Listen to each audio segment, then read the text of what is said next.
let us get started for our very first Lunch and Learn. Thank you all for dining with us today. I hope that this training is meaningful and helpful, beneficial, and yeah, you come back for more. Please feel free to give us feedback, honest feedback. Let us know if it was great, wasn't great, all of that. We're here to learn and dine with you as well. So today's topic is supporting college success, technology solutions, presented by myself, Tina Laffer. I graduated from UMass Boston as a CVRT. And we have Brian Switzer with us as well, and he went through UMass and is a CADIS. So let me see. So Nice our to meet mission, all of you. oh yeah, nice to meet you guys. Thanks. This is the Tina and Brian show. Buckle up. It's going to be fun. So our mission here at the Carroll Center is for blind individuals to be empowered to achieve independence and have a very fulfilling and wonderful career, whatever that may look like, engaging in the community, just having all the confidence that they deserve to do whatever it is that they want to do. My favorite line is Father Carroll once said, no matter who you are, if you once were a pickpocketer prior to vision loss, then I am going to rehabilitate you to be the best darn pickpocketer that anybody's ever seen. And we still live true to that. That's what we love. So what's our agenda for today? We know that the transition from high school to college is a real critical step for all of our students, but for those who are blind and visually impaired, understanding assistive technology well in advance can really make all the difference in their success. So today, Brian and I are going to be discussing the common challenges that students face when entering college and how these might be able to be addressed prior to that transition to help make it more successful and a positive experience. So what are some of these common struggles that we've noted as professionals in the field over the years that these students are encountering? So let's go through some of these struggles. The first one we wanted to identify is note-taking. All right. So for note-taking, we found that there are so many students who rely on somebody else taking notes on their behalf. Right. In college, this assistance is often reduced, and students find themselves unprepared to take notes independently. They may have that accommodation for having a note taker in class. We all know that that accommodation exists, but how often is that person who is in that class with you taking notes? Are they always there? Are they showing up on time? Are they good note takers? What if they didn't show up to class? What if they forgot to send you the notes? There are so many things that are wrapped up in relying in that. And instead of it being the primary means of note taking, could it possibly be, a secondary way of gaining notes? So why is note taking important? We know professors speak quickly. I know I do too. This can cause people to miss key points, which can then impact their learning and their performance. So being able to take detailed and organized notes in real time is so crucial for staying on top of coursework. So we know the issue. We know why it's important. So what's the solution? We want to look at students being proficient in using accessible note-taking tools like screen readers combined with efficient typing on a physical keyboard and or a digital recording device, or possibly specialized software as well to help make sure that they're able to take notes in different formats for ease of access post those lectures. My favorite way to take notes is to use a screen reader with either Microsoft Word or one of the other editors that are out there. One of the strategies I use is I'll turn off the speech on my screen reader so that I can listen and take note at the same time. So it's a real challenge. We expect people when they go to college be very proficient with using a screen reader. At the same time, that kind of audio double intake from the professor speaking, your screen reader going off, you're hearing all your notes being read aloud. It's very challenging to take in all that information at once.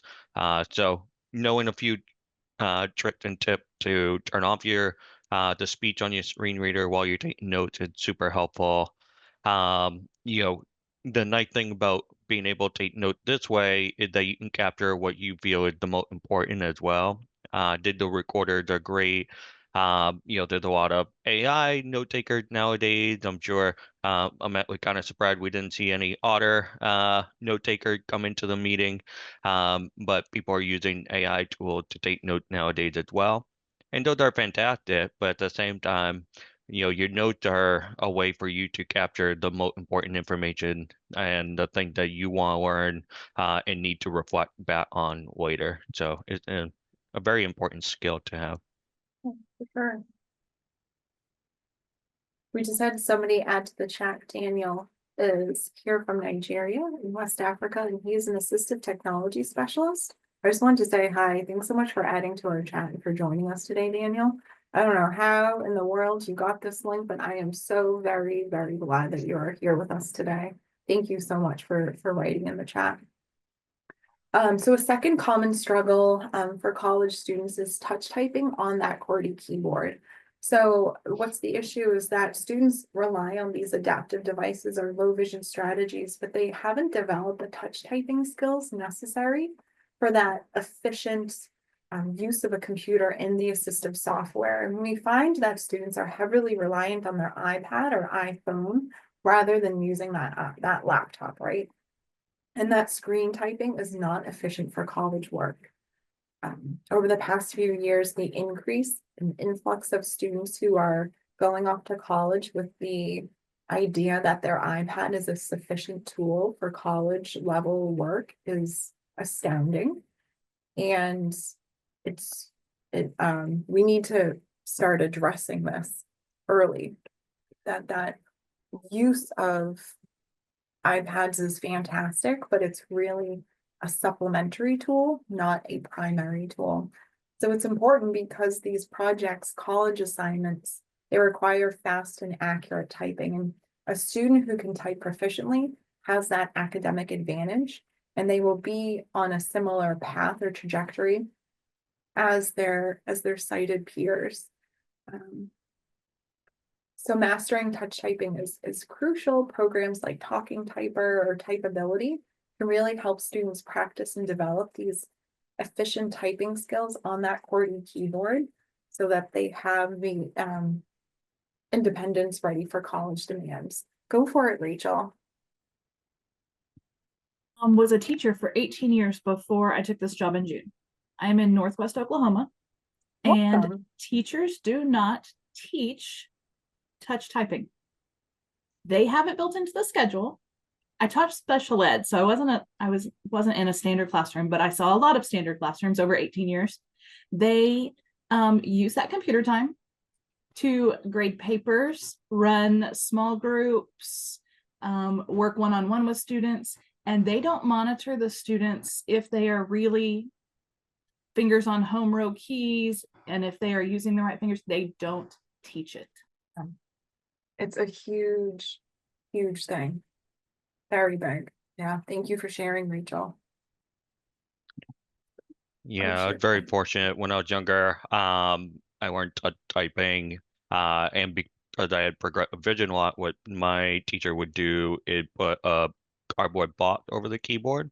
So I really had to non-visually learn how to touch type. And we do that for our typically sighted, students. Typing is the number one efficient way to actually learn how to type. And colleges are expecting the student to come in with anywhere between 40 to 60 words per minute.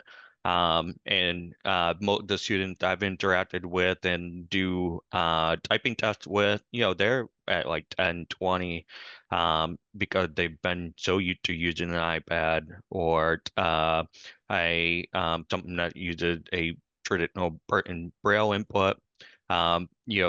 to really write the long papers and things that professors are expecting of them, they really do need to be fast typers, and even keep up with your notes in class as well.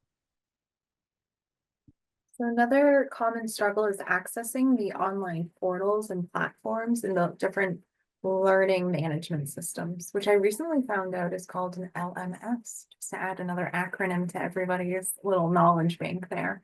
Very fun. So what is this issue is that many students are unfamiliar with the features of the online platforms such as Blackboard or Canvas. So navigating these systems can be very challenging if students aren't proficient in the screen reader that they're using or going to all of a sudden begin using to interact with these different platforms proficiently. And this is important because these learning management systems are really the backbone, the primary way for many college courses, especially now with the higher demand for either hybrid or remote courses. This is where students are submitting assignments, possibly accessing materials, and possibly participating in those hybrid discussions. So a lack of familiarity with these learning management systems can really cause students to fall behind and not be as, not be able to collaborate with their peers as well. So early training and navigating these different platforms using screen readers, whether that's JAWS, NVDA, Zoom, or Fusion, is really essential. They should be practicing ahead of time, accessing course materials, submitting assignments, and communicating with professors as, or maybe not a real professor, but someone through these systems ahead of time. An additional struggle would be sorry, Brian, did you want to add something to? No, I think that's fantastic. And the tie into assignments and things in high school.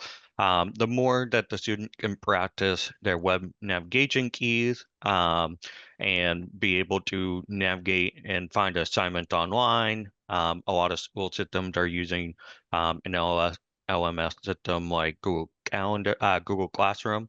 And so really having them independently go through and fill out the assignments is a good way to kind of get them prepared for what college is going to be like. I think I don't even know if college classes are offered anymore without some LMS.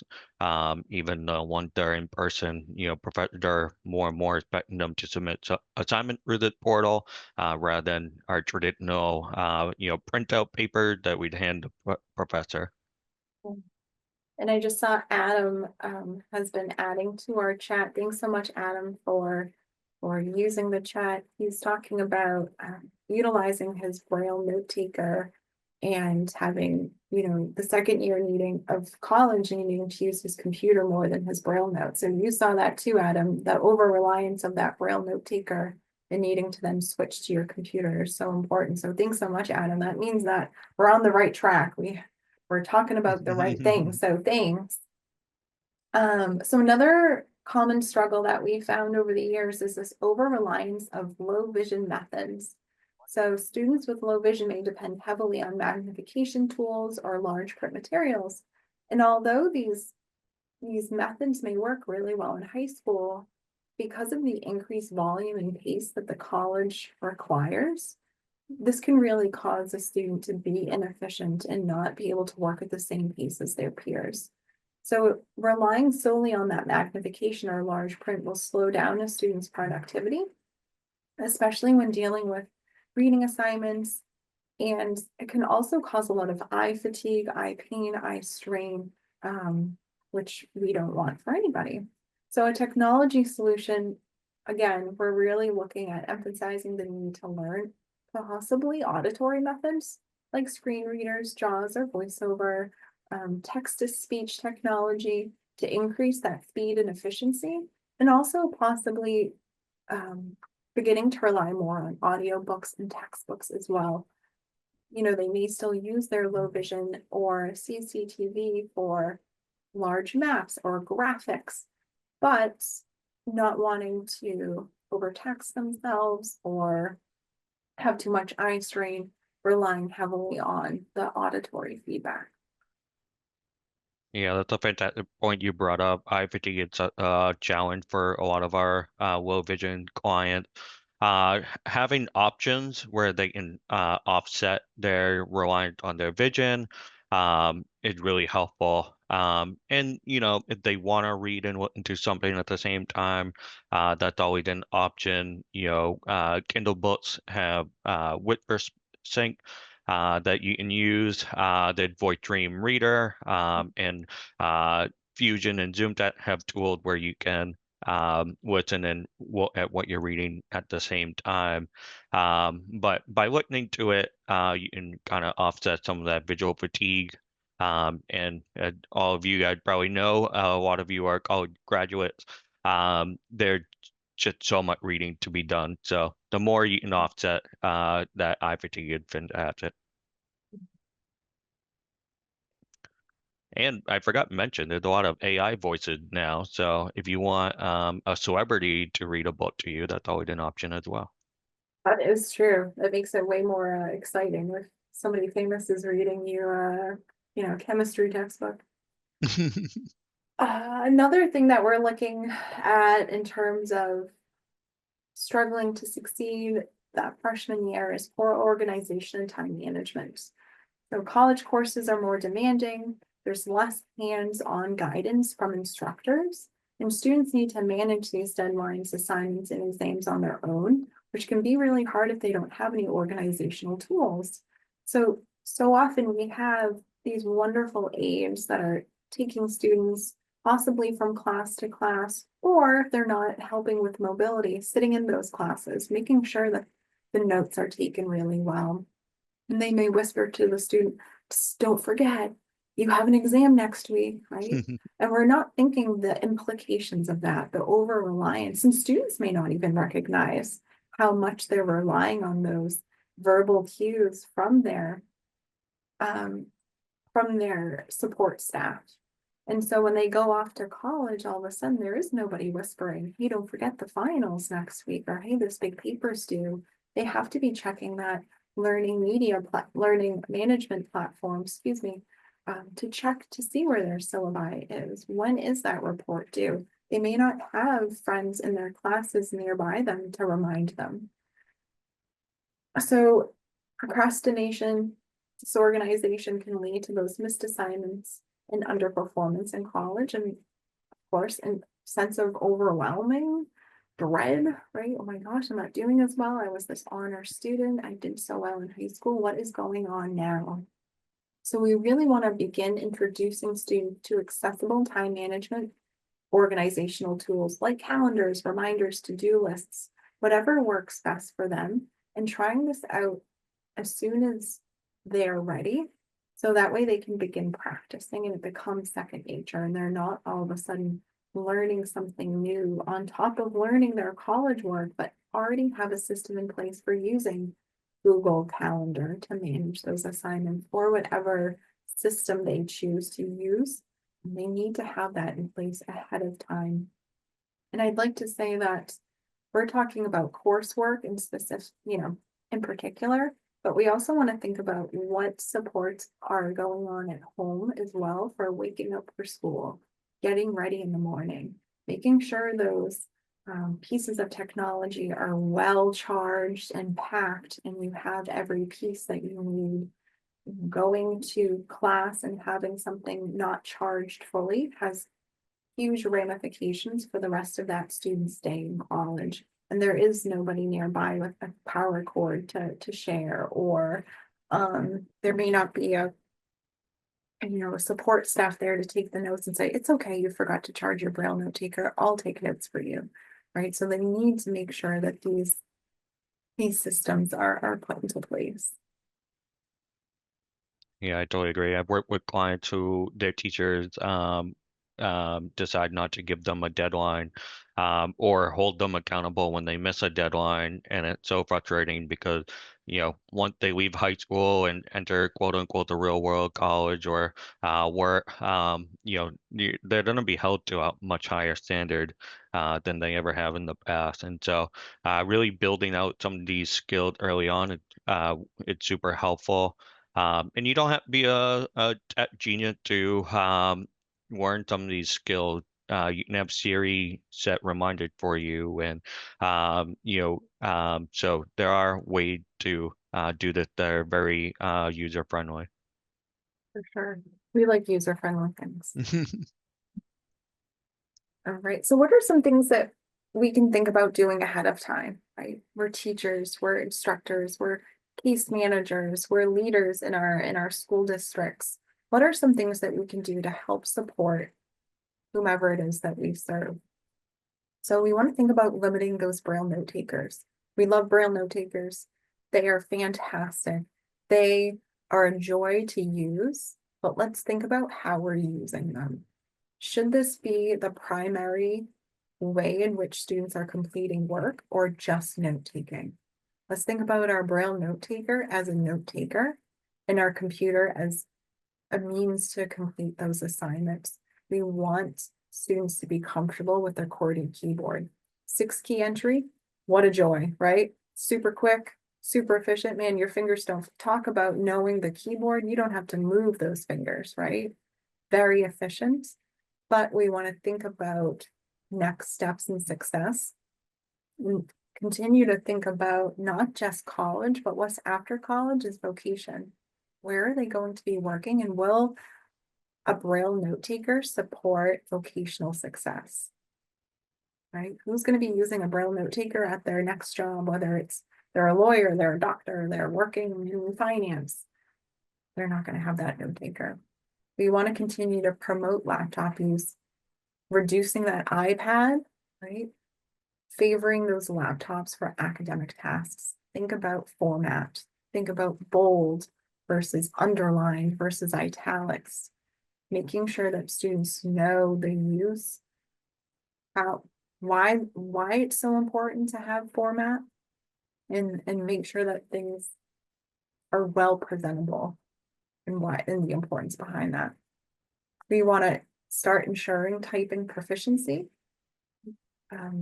Brian, what do we recommend? 25 or is it 30 words per minute for college readiness?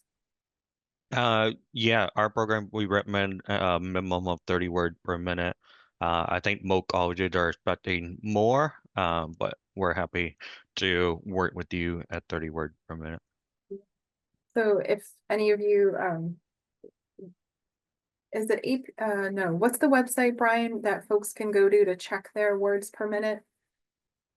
We typically use Talking Typer. They have a really good assessment for typing speed. There is a phone app that you can use, or a PC app as well. Obviously, if you're using the phone app, make sure you have a Bluetooth keyboard that's connected to it. Yeah, that's probably the easiest way to do it.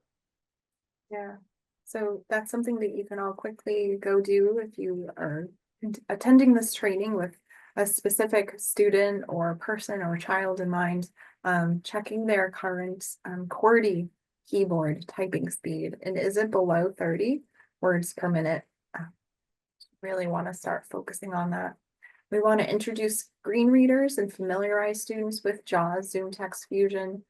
You haven't had a tech assessment, an AT eval, maybe think about having one for your student. If you aren't familiar with any of those terms, JAWS, Zoom Text Fusion, maybe it's time for an AT eval to see what software is best for your child, your student, so they know what they should be interacting with in college. Oh, just kidding. Right underneath there is conduct technology assessments. Look at me. And that's really helpful. And then we want to reduce physical note takers, so encouraging that independent note taking with their technology. What are some other things that you can all do ahead of time? We want to look at reviewing that IEP for the college transition. We want to think about auditing the current accommodations, not deleting anything that a student is currently using, but what aren't they using anymore? Very often we read IEPs and they say using a abacus. I'm sorry, your child's not probably still using an abacus. That was probably introduced in preschool, maybe early elementary school. They're not using it anymore. Remove it. And just make sure that the accommodations that are on there are what they are truly using. And we want to make sure that students are also aware of all the accommodations that they're accessing. And knowing which of these are essential for that college success. We want to empower our students and families to collaborate with the team members to better understand these accommodations, right? Who's increasing the font to 25 points? Who is interacting with the teacher to ask for the test ahead of time? Who is asking for the PowerPoint to have better contrast? Is the student making these needs or requests? Are they working on their self-advocacy? We really want to promote that student to be involved in decision-making, making materials in school when appropriate. So that way it feels more comfortable when they're in college, when they're in that new environment, and they don't have those familiar staff or teachers around them. And when we're looking at the IEP, we also want to plan for that technology transfer. I don't know how many times I've spoken to parents and students and they say, well, I don't have my laptop anymore. The school took it back. Oh, I've used an iPad for the past 6 years and it was really great, but when I graduated, they took that my Braille Note Touch. So now I don't have anything. Well, isn't the college going to give me a laptop? Okay. So this is what we want to talk about. And whether you're working with the town, with your state, with the family, you want to start talking about what technology is this student not going to have post that graduation date and what it is that they need. Is it software, hardware, both? What type of program are they looking to participate in college? Will they be Windows or Mac user? I'll let Brian touch upon that one, but what type of systems will they need? And is everybody aware of what will no longer be in their ownership when they attend college? And what is the plan for that? Because we want to avoid gaps for that transition of the new devices as much as possible.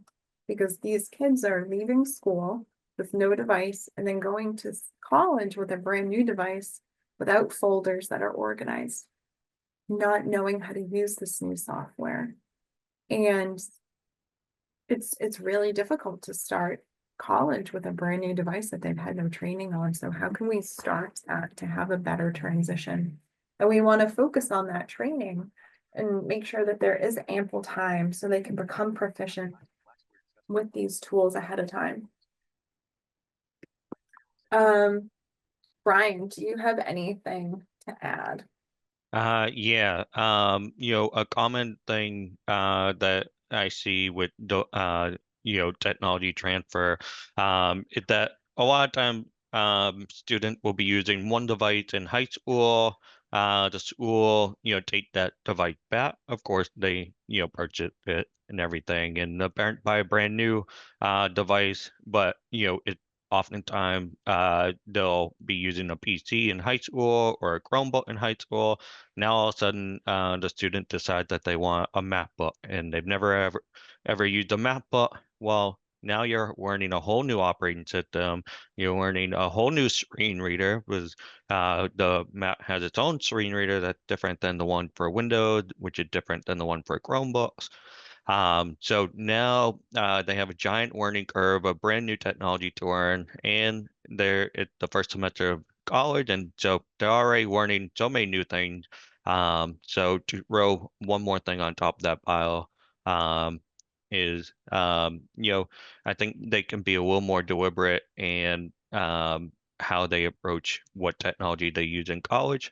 If they want to use a MacBook in college, maybe start younger, start earlier with that training around a MacBook, or try and use the same technology. When we train people here, we try and train them on their own devices, so that when they leave here, they are well trained and versed on that particular device.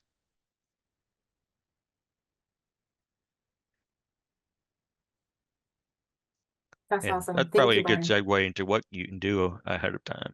Yeah, and here are some ways that we just wanted to present. So actually, before I go to that, does anybody have any questions for us before we go into a few different ways that we can help support you if you're interested? But yeah, I'd love to take questions first. Go ahead, Joe. Thank you for raising your hand. Go for it, sir. I just have a question. You stated that you generally try to keep the students with the technology that they use, but if a student uses something like an iPad or a Chromebook, you're going to try to keep them on that within that technology as opposed to pivoting them to something like a Windows machine looking ahead towards, their vocational goals longer term. Yeah, you hit the nail on the head. We will, if it's a Chromebook or an iPad, we will try and transition them to using a PC with a Windows-based PC for the most part, and really, you know, building up their technology skill to really their keyboarding skill, their ability to navigate the PC. Unfortunately, while Chromebooks and iPads are very popular in high school and younger, it just won't suffice in college and beyond. So we do try and transition them to using those, but we do try. So for instance, a better example is they come in with a PC from their school, but we know that they're gonna start college in 3 months. So what we'll do is work with them to say, hey, how about we purchase you a PC now, so that when you start college in 3 months, you're using that same device, and you're ready to go.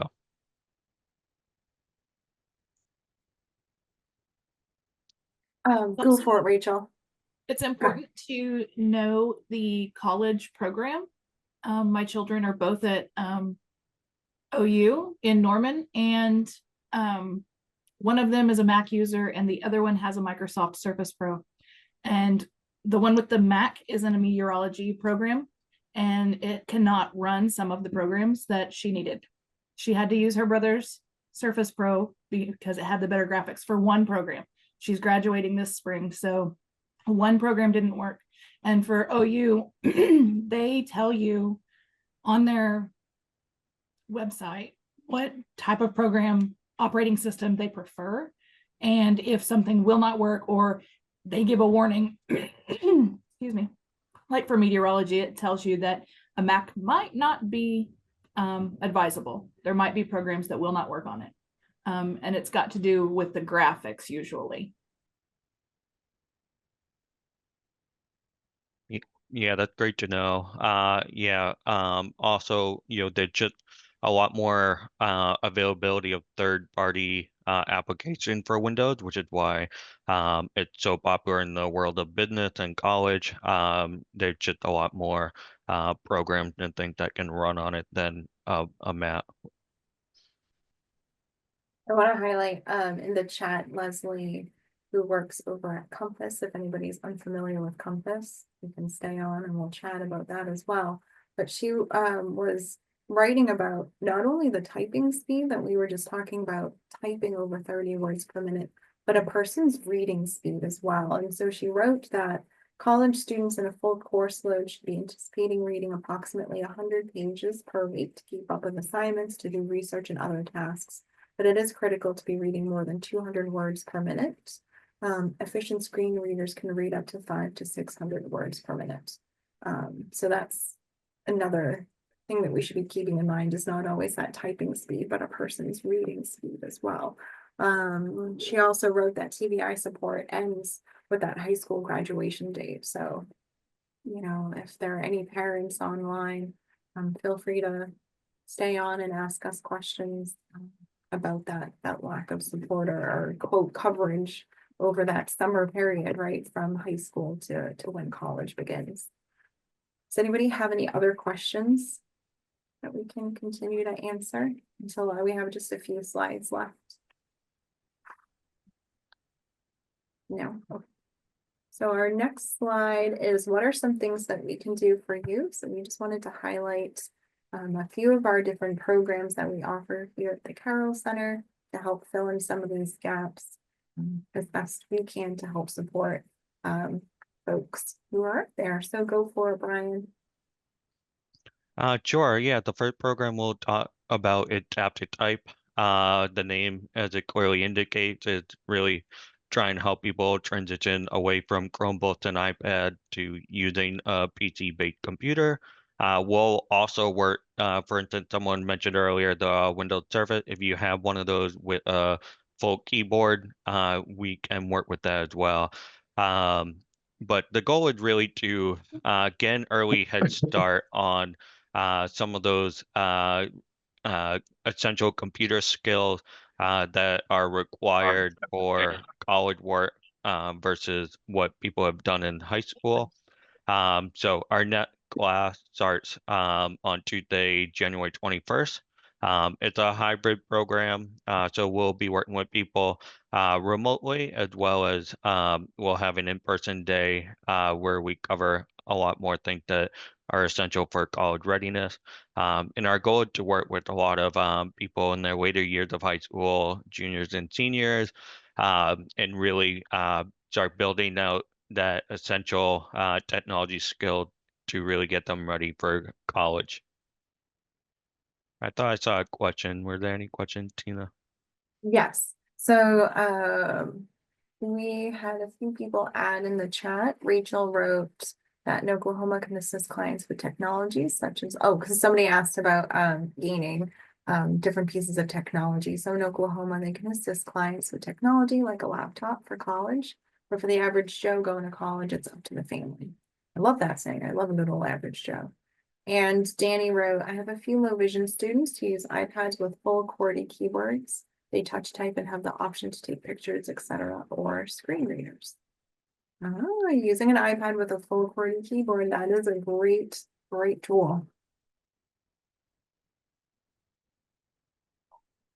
I guess no questions. So thank you guys for continuing the chat. Thank you so much. So now, go ahead. Sorry, Brian. Oh, sure. I'm gonna move on to computing for college. Yep. So in a similar fashion, Adapt to Type, computing for college, does a similar thing. We work with people around using Windows PC and really honing in on the technology skills that are needed for college. And one of the really cool things did we have both virtual and in-person option. We have a program coming up on July 7th. People will come in person, and they actually live in a dorm setting. We are neighbored to LaSalle College. So people actually live in a actual college dorm at LaSalle. They eat dinner over there in the dining hall. And then we transport them back and forth every day to the Carroll Center campus. And here they're going to be working on more advanced technology skills. We mentioned earlier using a LMS system. So we invite get speakers who are using Blackboard in college or Canva. Big arrays. And we work with them around getting a early preview of the LMS system that they're going to be using in college.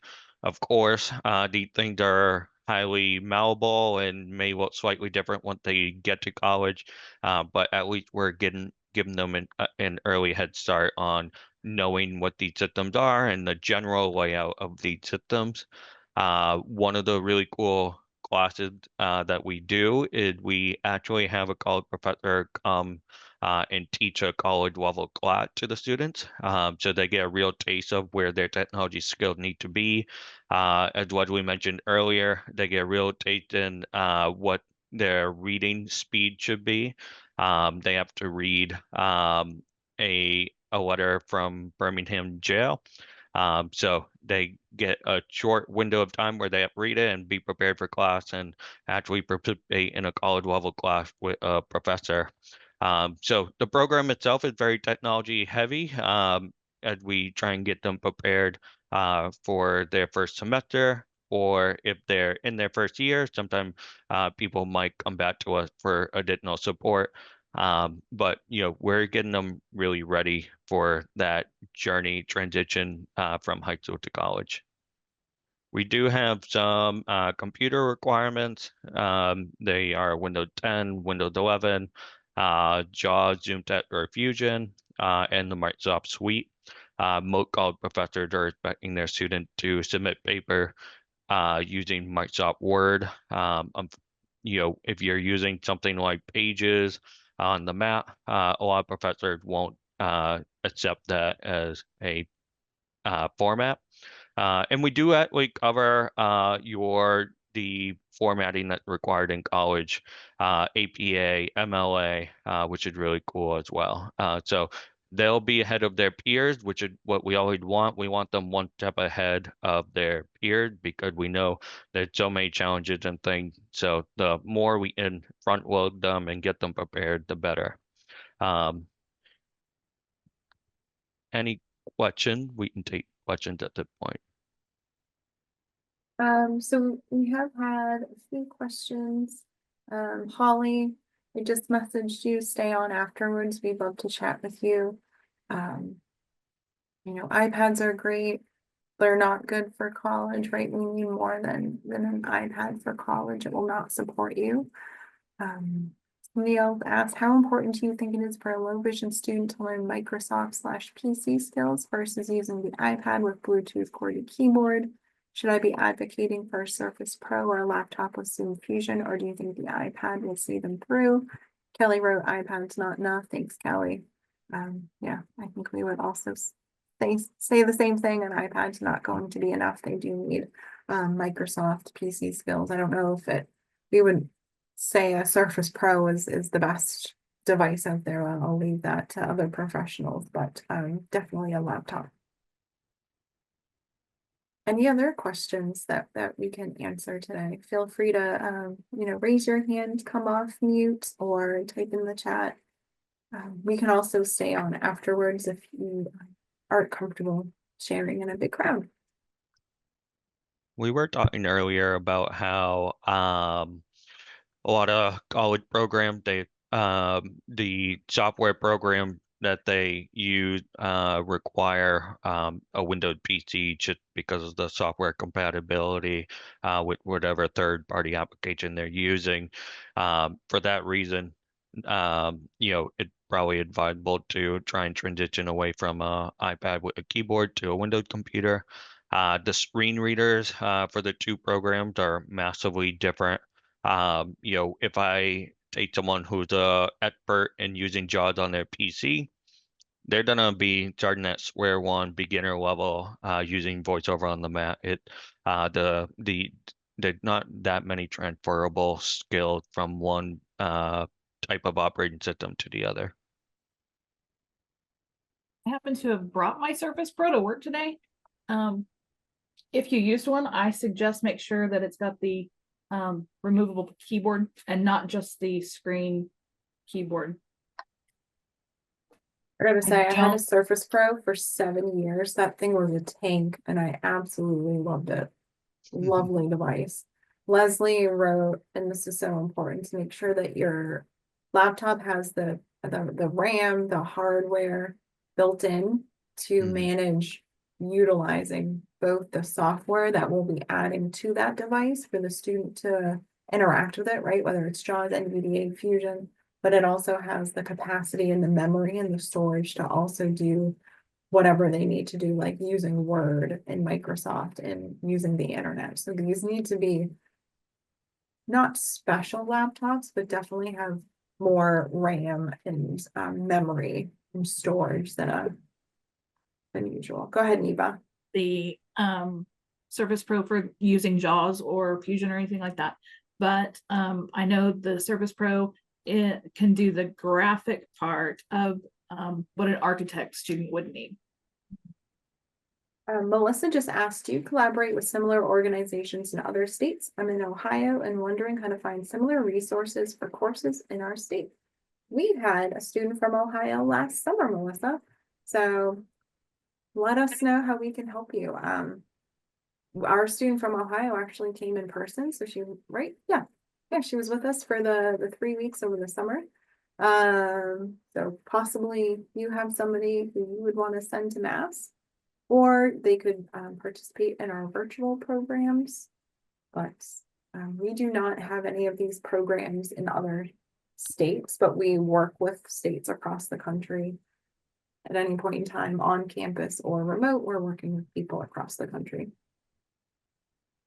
Yeah, I think in our computing for college cohort, the majority of people were from out of state.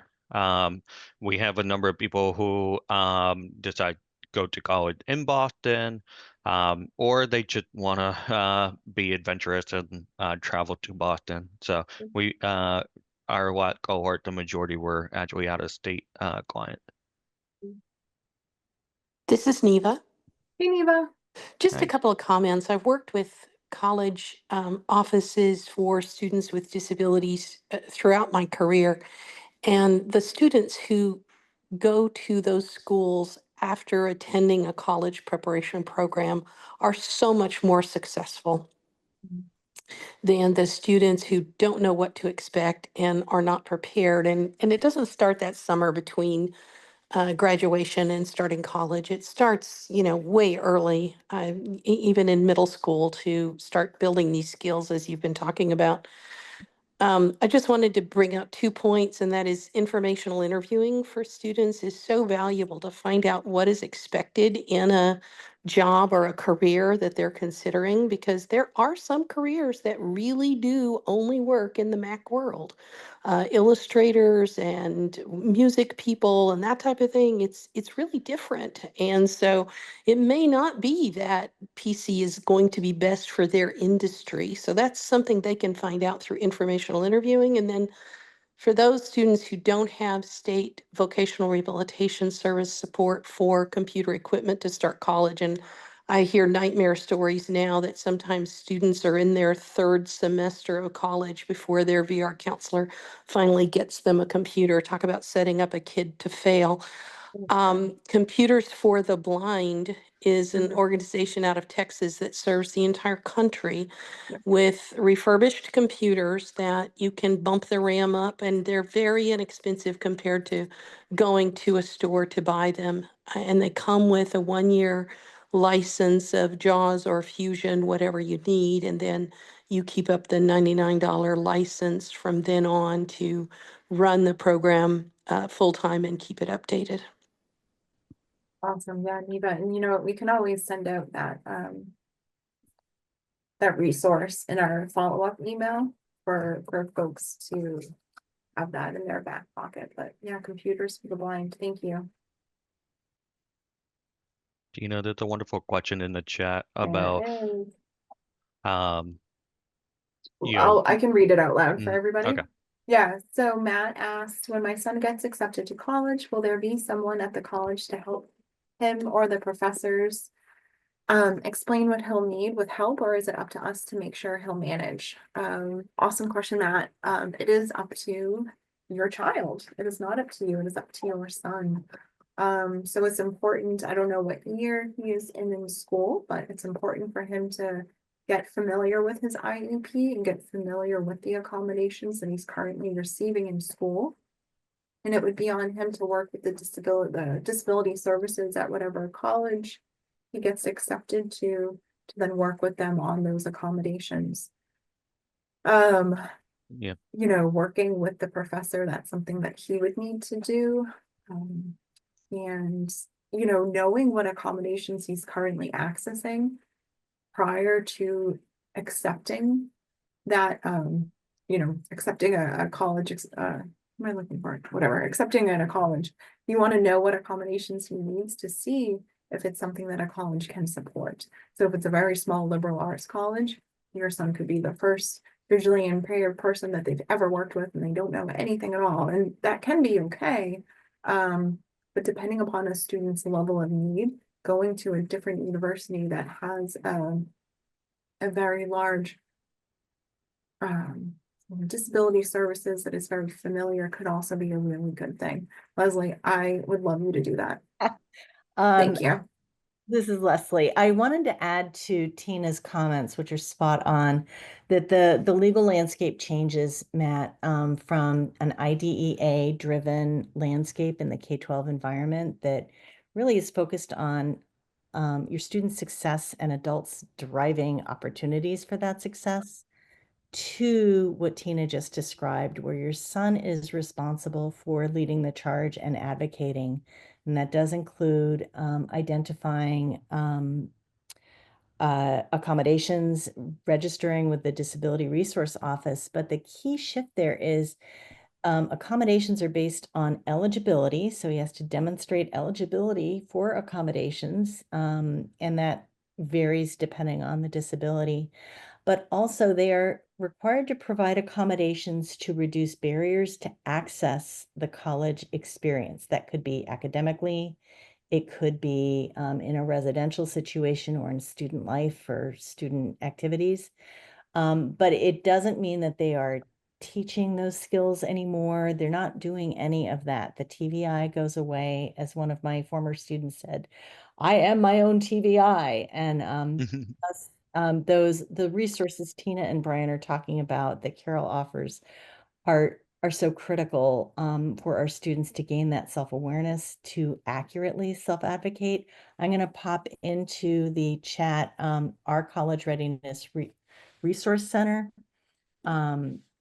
that is about 80 different resources that reinforce what Tina and Brian are talking about, and have paths just for you as a parent and for your students to read about and explore, about note-taking that add more layers to what Tina and Brian have talked about today.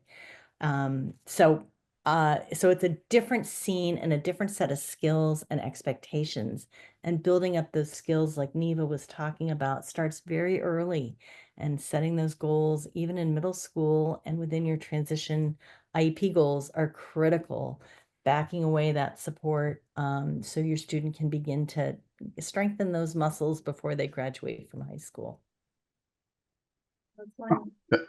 Thank you so much. Yeah, he's only in third grade, but you that did. was Oh my super gosh. useful. Thank Oh, you. you're so good, Matt. Oh man, I was starting to get real Yeah. nervous here. Yeah, Oh. you got this, Matt, because Oh my gosh. Yeah. learning how to type starts now. And that Yep. and that opens up the whole world that they're talking about. I'm so excited. Yeah. Yay. Man, Yeah, and they Matt. teach him to type, so he's pretty good at it already. Great. Man, I wish all parents started in third grade. Woo.